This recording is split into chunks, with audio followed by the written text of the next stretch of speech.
Hello students, मैं हूं अमित कुमार। स्वागत है एक बार आपका फिर से मेरी अकाउंट्स की क्लास में, जहां हम आज सीखने वाले हैं गुडविल के बारे में कि गुडविल क्या होती है, कैसे हम कैलकुलेट करते हैं और क्यों हमें गुडविल कैलकुलेट करने की जरूरत पड़ती है। बट स्टार्ट करने से पहले जिसने अब तक चैनल को सब्सक्राइब नहीं किया है वो सब्सक्राइब कर ले, साथ के साथ बेल आइकन को दबाना ना भूले ताकि नेक्स्ट वीडियो के अपडेट को बिल्कुल भी मिस ना कर पाए। तो आइए स्टार्ट करते हैं। तो अगर हम चैप्टर स्टार्ट करेंगे तो सबसे पहले मैं आपसे एक क्वेश्चन पूछूंगा कि गुडविल क्या होती है। तो मोस्ट ऑफ द स्टूडेंट्स का जवाब यही रहेगा कि गुडविल कंपनी की पहचान होती है कि कंपनी ने मार्केट के अंदर अपना जो नाम बनाया होता है उसे हम गुडविल बोलते हैं। बट हमारे अकाउंटिंग का एक बेसिक रूल होता है कि कोई भी टर्म जो हम अकाउंट में यूज कर रहे हैं उसको हमें मोनेटाइजेशन करना पड़ेगा, मतलब उसको पैसे में कन्वर्ट करना पड़ेगा। जैसे ही पैसे में कन्वर्ट करने की बात आती है तो हम किसी भी कंपनी की पहचान को पैसे में कैसे कन्वर्ट कर सकते हैं। जैसे मान लो कि अगर मैं अपना बिजनेस चला रहा हूं तो हमेशा मेरे लिए क्या रहेगा, मेरे बिजनेस की वैल्यू बहुत ज्यादा रहेगी, लेकिन हम उसे कैसे कैलकुलेट करेंगे, चलिए आइए स्टार्ट करते हैं। बट उससे पहले हम एक डेफिनेशन थोड़ी सी रीड आउट कर लेते हैं, ठीक है, जिससे कि हमारी डेफिनेशन के थ्रू गुडविल को समझने में थोड़ी आसानी होगी। तो देखिए गुडविल करेंगे, goodwill is an intangible asset that is associated with the purchase of the one company by another. Specially goodwill is the portion of the purchase price that is higher than the sum of the net fair value of all the assets purchased in the acquisition and the liabilities assumed in the process। मतलब कि goodwill क्या रहती है, goodwill एक intangible assets होती है जो किसी भी बिजनेस के साथ जुड़ी रहती है कब, जब हम उसका बिजनेस परचेज करते हैं। सपोज कीजिए कि मैं किसी दूसरी कंपनी को परचेज करता हूँ, यानी उसकी कंपनी को ही खरीद लेता हूँ, तो उस केस में मैं क्या क्या परचेज करूंगा, उस कंपनी की सारी एसेट्स मेरी हो जाएंगी, सारी लायबिलिटीज मेरी हो जाएंगी। बदले में मुझे क्या पे करना पड़ेगा, पैसा पे करना पड़ेगा उस कंपनी के ओनर को जिसकी मैं कंपनी परचेज कर रहा हूँ। बट क्या रहता है कि जब भी मैं किसी भी कंपनी को परचेज करता हूँ तो मेरे को हमेशा पैसा क्या करना पड़ता है, ज्यादा पे करना पड़ता है। मान लो 100 रुपए की मेरी एसेट्स हैं और 50 रुपए की लायबिलिटीज हैं, तो अगर मैं लॉजिकली देखूं तो असेट्स में से लायबिलिटीज माइनस करने के बाद जो गैप बचता है वही पैसा मेरे को पे करना चाहिए। लेकिन मैं जो भी कंपनी अपनी बेच रहा होगा वो हमेशा क्या करेगा, उससे ज्यादा ही पैसा लेगा। क्यों? क्योंकि वो अपनी गुडविल का पैसा लेता है, उसने जो मार्केट में मेहनत की होती है उसका पैसा लेता है। कैसे, एक एग्जाम्पल के थ्रू समझ लेते हैं ताकि हमें थोड़ा सा अच्छे से क्लियर हो जाए, ठीक है। अब सपोज कीजिए राम एक अपना बिजनेस चला रहा है जिसमें वो प्रोडक्शन करता है शूज का। अब उसके जो शूज हैं वो मार्केट में बहुत अच्छी वैल्यू पे बिक रहे हैं, ठीक है, अच्छी पहचान बनाई हुई है, लोग उसकी कंपनी पे बहुत ही इजीली भरोसा कर लेते हैं, ज्यादा मोल भाव नहीं करते हैं। मतलब क्या है, जैसे एक रिबॉक की है या लिबर्टी है या फिर दूसरी कंपनियों के जैसे शूज हैं, वैसे ही राम के शूज हैं, उनकी भी अच्छी वैल्यू है मार्केट के अंदर, ठीक है। अब मैं क्या करता हूँ, राम के शूज की फैक्ट्री को परचेज करने जाता हूँ। तो मैंने उससे कहा कि देख, मैं तेरी फैक्ट्री परचेज कर रहा हूँ क्योंकि तुम इसमें ज्यादा काम नहीं कर पा रहे हो। मतलब क्या है, तुम्हारे पास जो फाइनेंशियल इश्यूज आ रहे हैं जिसकी वजह से तुम अपने बिजनेस को ज्यादा फैला नहीं पा रहे हो। मैं इस बिजनेस को परचेज कर लेता हूँ और इसको पूरे इंडिया लेवल पर फैलाऊंगा या वर्ल्ड लेवल पर फैलाऊंगा, मेरे पास पैसा बहुत है, ठीक है।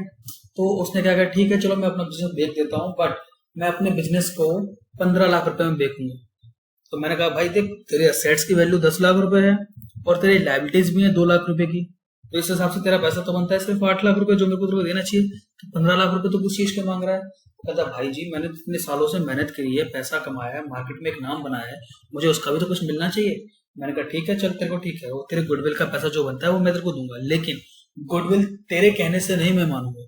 मैं गुडविल कैलकुलेट करूंगा अपने अकाउंटिंग मेथड के थ्रू, जो कि रहता है क्या कि गुडविल जो भी रहेगी, कंपनी ने जो मेहनत की है, जो पैसा कमाया है, जो नाम कमाया है, उसके जरिए वो हर साल कुछ ना कुछ प्रॉफिट भी तो कमा रहा होगा। तो गुडविल जो हमारी डिपेंड होती है वो होती है हमारे प्रॉफिट के ऊपर। अगर कंपनी अच्छे से अच्छा प्रॉफिट कमा रही है तो कंपनी की गुडविल अपने आप ही बढ़ती जाएगी, और अगर कंपनी का प्रॉफिट कम हो रहा है तो उसकी गुडविल कम होगी, ठीक है। तो मैं जो गुडविल कैलकुलेट करूंगा तेरे लिए वो क्या रहेगी, हमारे प्रॉफिट के बेसिस पर रहेगी। अब प्रॉफिट के बेसिस पर रहेगी तो प्रॉफिट कैसे निकाला जाएगा, प्रॉफिट तो हम हर साल कैलकुलेट करते ही हैं। अब प्रॉफिट से कैसे से एसोसिएट करेंगे, कैसे जोड़ेंगे इसे, तो देखिए प्रॉफिट के बेसिस पर हमारे पास गुडविल कैलकुलेट करने के अलग अलग मेथड होते हैं, लेकिन अभी हम उन मेथड्स के ऊपर नहीं जाते हैं। अभी हम सिर्फ क्या समझते हैं, जैसे मान लो कि कंपनी ने पिछले 3 सालों में 5,000, 10,000 और 20,000 का प्रॉफिट कमाया है, तो एवरेजन हर साल कंपनी कितना प्रॉफिट कमा रही है, तीनों साल का हम एवरेज निकाल लेंगे। 5,000, 10,000 और 20,000 का एवरेज कितना आ जाएगा, और लगभग ये जो आता है वो हमारा आएगा करीब 17,000 के आस सॉरी सॉरी सॉरी करीब 14,000 के आसपास आएगा, 13 या 14,000 के आसपास। अगर कंपनी 13-14,000 का प्रॉफिट कमा रही है और अगर वही बिजनेस मैं शुरू से स्टार्ट करता हूँ, अगर उसका बिजनेस परचेज नहीं करता, मैं राम का बिजनेस परचेज नहीं करता हूँ और अपनी खुद की एक नई फैक्ट्री लगाता हूँ और शूज को बनाना स्टार्ट करता हूँ और उसके बाद फिर मार्केट में उसकी वैल्यू बनानी स्टार्ट करता हूँ, यानी अपनी पहचान बनानी स्टार्ट करता हूँ, तो मुझे लगभग जो वैल्यू राम की आज के टाइम पे मार्केट में है उसी वैल्यू तक पहुंचने में मुझे लगभग 3 साल लग जा रहे हैं। तो मेरे को स्टार्टअप लेने में कितना टाइम लग रहा है? 3 साल लग रहा है। उन 3 साल में मैं अपना प्रॉफिट उतना नहीं कमा पाऊंगा, एक तरीके से मेरा प्रॉफिट क्या रहेगा? नील रहेगा। तो अब मैं क्या करूंगा? वो जो मेरा नंबर ऑफ परचेज ईयर है, इसे हम बोलते हैं number of purchase year. Number of purchase year क्या रहता है? वो टाइम पीरियड जिसमें हम अपनी मार्केट में पहचान बनानी स्टार्ट करते हैं। कब से? शुरुआत से, यानी जीरो से लेकर एक स्पेसिफाइड वैल्यू ऑफ प्रॉफिट तक पहुंचने में। मतलब मैंने बिजनेस स्टार्ट किया और मैंने एज्यूम किया कि मेरे को 50,000 रुपये प्रॉफिट कमाना है हर महीने। अब मेरे को 50,000 तक पहुंचने में कितना टाइम लगा? मैंने 2 साल में पहुंचा, 3 साल में पहुंचा, 1 साल में पहुंच गया या 5 साल में पहुंचा। तो जो भी टाइम मेरे को लगा उस टाइम को मैं बोलूंगा नंबर ऑफ परचेज ईयर, यानी मेरा स्टार्टअप टाइम। ठीक है, उसको मैं मल्टीप्लाई करूंगा किससे? एवरेज प्रॉफिट से। मैंने 3 साल के अंदर मान लो सपोज मेरा जो एवरेज प्रॉफिट आया वो 10,000 रुपये आ रहा था और मेरे को स्टार्टअप जो टाइम लग रहा है वो 3 साल लग रहा है, तो मेरा कितना टाइम हो गया? Average profit multiplied by number of purchase year, यानी 30,000 रुपए। तो इस तरीके से जो राम की जो कंपनी है वो कितने की हो गई? 30,000 रुपए की गुडविल हो गई। तो अब मैं उसको पैसा कितना पे करूंगा? मैंने कहा देख, तेरी कंपनी की असेट्स कितने की हैं? 10 लाख रुपए की। तेरी लायबिलिटी कितने की है? 2 लाख की। असेट्स में से लायबिलिटी माइनस कर देते हैं, कितना बचा? 8 लाख रुपए। तो मैं तेरे को 8 लाख रुपए पे करूंगा, साथ के साथ तेरे को गुडविल का पैसा भी पे कर दूंगा। तेरी गुडविल कितनी बन रही है? 30,000 रुपए की गुडविल बन रही है, तो मैं तेरे को 30,000 रुपए एक्स्ट्रा पे कर दूंगा। तो राम कहता है चलो ठीक है, हाँ बात तुम्हारी सही है, अकाउंटिंग और लॉजिकली मेथड से सब कुछ क्या है ठीक है, तुम मुझे 8,30,000 रुपए लो और आज से तुम्हारा बिजनेस हो जाएगा ये। ठीक है, तो गुडविल क्या रहती है? गुडविल कैसे कैलकुलेट करेंगे? गुडविल रहता है वो पैसा जो हम पिछले साल के प्रॉफिट के बेस पर और नंबर ऑफ परचेज ईयर, यानी जो टाइम हमें स्टार्टअप करने में लगेगा उसका मल्टीप्लाई करके जो अमाउंट आएगा वो अमाउंट होता है गुडविल का। जब भी हमें गुडविल कैलकुलेट करनी पड़ेगी अमाउंट में, तो हम कैसे कैलकुलेट करेंगे? इसी तरीके से कैलकुलेट करेंगे। ठीक है, तो आइए वापस हम अपने यहाँ पर क्वेश्चन पे आते हैं। तो इसमें क्या था कि गुडविल क्या रहती है? गुडविल वो अमाउंट होता है जो हम किसी भी कंपनी को परचेज करने के लिए एक्स्ट्रा पैसा देते हैं, यानी a amount which is paid by the one company to another company for startup, या फिर एक्सेस पे करेंगे ओवर द बिजनेस वैल्यू, यानी जो भी बिजनेस की वैल्यू होगी उससे जो भी ज्यादा पैसा पे करेंगे उस पैसे को हम बोलेंगे गुडविल। और वो एक्स्ट्रा पैसा हम क्यों पे करते हैं? ताकि हमें वो मेहनत ना करनी पड़े जो पहले जो कंपनी ने कर ली है। ठीक है, अब सिंपल वे में देखें तो गुडविल कैसे हम निकालेंगे? Goodwill is equal to P minus A minus L. मतलब क्या रहा ये? पी क्या है? पी का मतलब है purchase price of the target company, यानी जो कंपनी हमें परचेज करनी है उसका प्राइस कितना है, यानी वो कंपनी कितने में बेच रहा है हमें। जैसे कि यहाँ पर राम ने हमें बिजनेस कितने में बेचा था? 8,30,000 में। तो यहाँ पर परचेज प्राइस कितना हो जाएगा? 8,30,000 हो जाएगा कंपनी का। और उसका फिर ए क्या रहता है? Fair market value of assets, यानी उस कंपनी की असेट्स की मार्केट वैल्यू क्या है। तो यहाँ पर कंपनी की मार्केट वैल्यू कितनी आती है असेट्स की? राम की कंपनी की 10 लाख रुपए। तो यहाँ पर ए की वैल्यू क्या हो जाएगी? 10 लाख रुपए। ठीक है, और एल क्या होती है? Fair market value of liabilities, यानी मार्केट वैल्यू। राम की कंपनी की मार्केट वैल्यू क्या है लाइबिलिटीज की? 2 लाख रुपए। तो अब हम यहाँ पर वैल्यू पुट कर देते हैं। परचेज कितने में किया मैंने? परचेज प्राइस कितना था उसका? 8,30,000। 8,30,000 माइनस ए यानी 10 लाख रुपए, यानी कितना हो गया? माइनस का 1,70,000 और उसमें प्लस कर देंगे लाइबिलिटीज, यानी 2 लाख रुपए की लाइबिलिटीज। तो यानी नेट कितना आ गया अमाउंट? 30,000 रुपए। तो यहाँ पर गुडविल की वैल्यू कितनी हो गई? 30,000 रुपए। ये तो हमें पता है क्या कि जो हम मोटे लेवल पर हम कैलकुलेट करेंगे गुडविल का अमाउंट। बट अगर हमें फॉर्मूले के थ्रू कैलकुलेट करना है या फिर कौन कौन से मेथड हम अप्लाई करेंगे गुडविल के लिए, तो हम आगे बढ़ेंगे। ठीक है, अभी देखिए क्या है कि गुडविल कैसे हम निकालेंगे।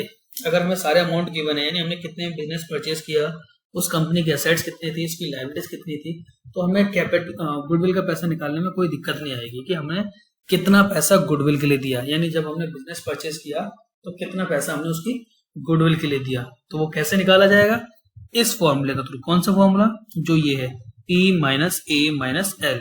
P का मतलब क्या है, प्राइस या purchase price of the target company, यानी जो कंपनी हम परचेज कर रहे हैं उसको हमें कितने में परचेज कर रहे हैं। A assets, L liabilities. ठीक है, आगे बढ़ते हैं। तो गुडविल इवैल्यूएशन की हमें जरूरत क्यों पड़ती है। देखो, हमने गुडविल पता तो कर ली कि हमने बिजनेस परचेज किया था, हमने गुडविल देख ली, लेकिन हमेशा हम सिर्फ बिजनेस परचेज करेंगे तभी गुडविल कैलकुलेट नहीं करेंगे। उसके अलावा भी कई और टर्म्स होती हैं, कई और कंडीशंस आती हैं जहां पर हमें गुडविल कैलकुलेट करने की जरूरत पड़ती है, स्पेशली पार्टनरशिप के अंदर। अब वो क्या क्या हो सकती है, तो देखिए सबसे पहले क्या रहती है, जब भी हम प्रॉफिट शेयरिंग रेशियो चेंज करते हैं, यानी जो हमारे बचे पार्टनर्स हैं, एग्जिस्टिंग पार्टनर्स हैं, अगर वो अपना प्रॉफिट शेयरिंग रेशियो चेंज करेंगे तो उन्हें अपनी गुडविल को दोबारा से कैलकुलेट करना पड़ेगा। ठीक है, पहला कंडीशन कौन सी हो गई, जब प्रॉफिट शेयरिंग रेशियो चेंज करेंगे तब हमें गुडविल कैलकुलेट करनी पड़ेगी।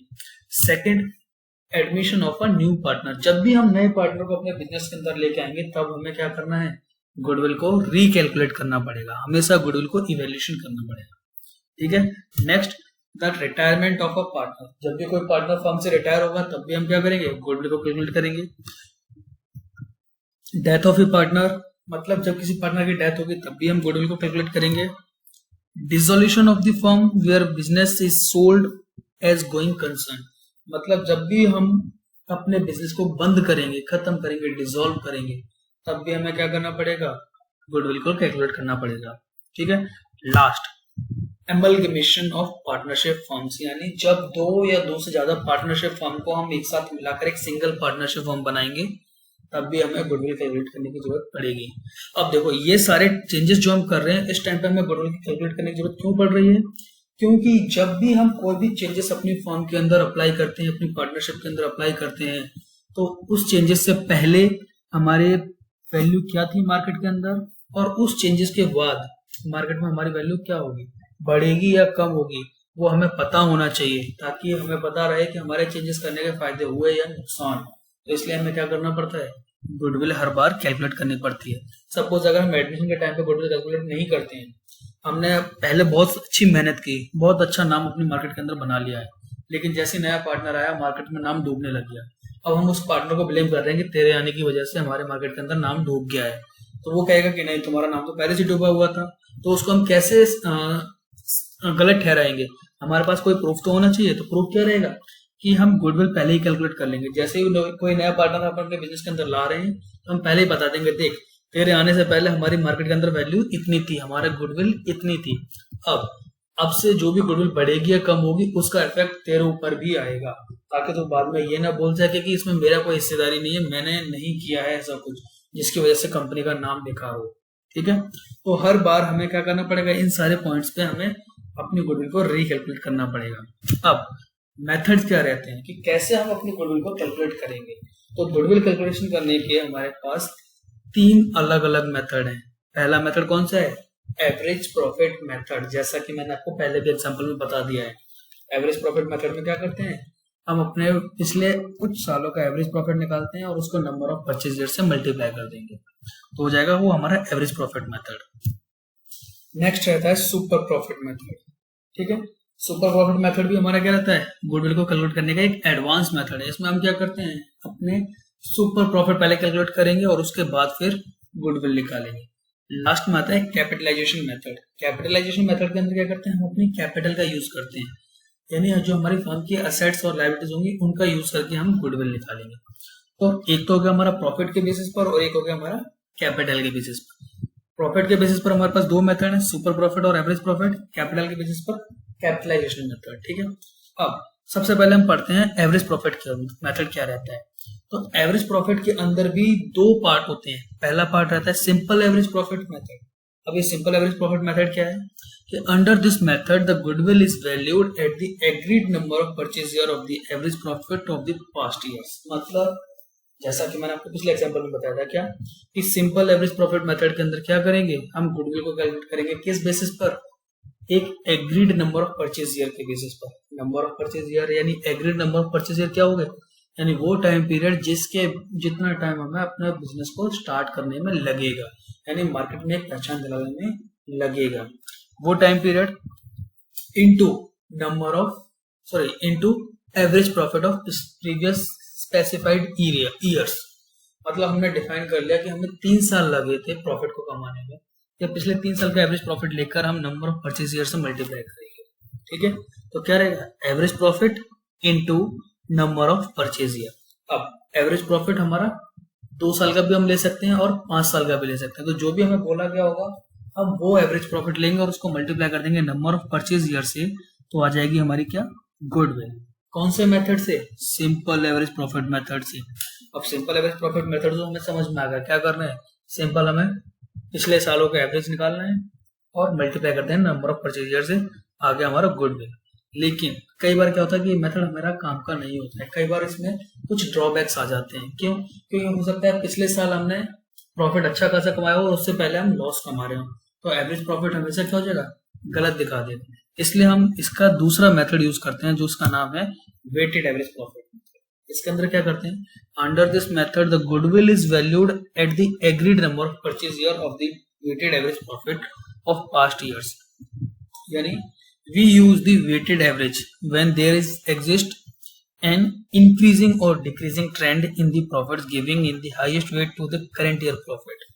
मतलब क्या रहता है, अब इसमें हम एवरेज प्रॉफिट निकालने से पहले हम क्या करते हैं, वेटेड एवरेज प्रॉफिट निकाल लेते हैं। वेटेड एवरेज प्रॉफिट मतलब अब जब हम प्रॉफिट कमा रहे हैं तो उसके बेसिस पर हम पिछले सालों के प्रॉफिट को हम एक वेट असाइन कर देते हैं। कैसे कि मान लो लास्ट ईयर जो हमने प्रॉफिट कमाया वो हमारा सबसे हाईएस्ट एक्यूरेट रहेगा, कि जो हमारे ट्रेंड को शो करेगा।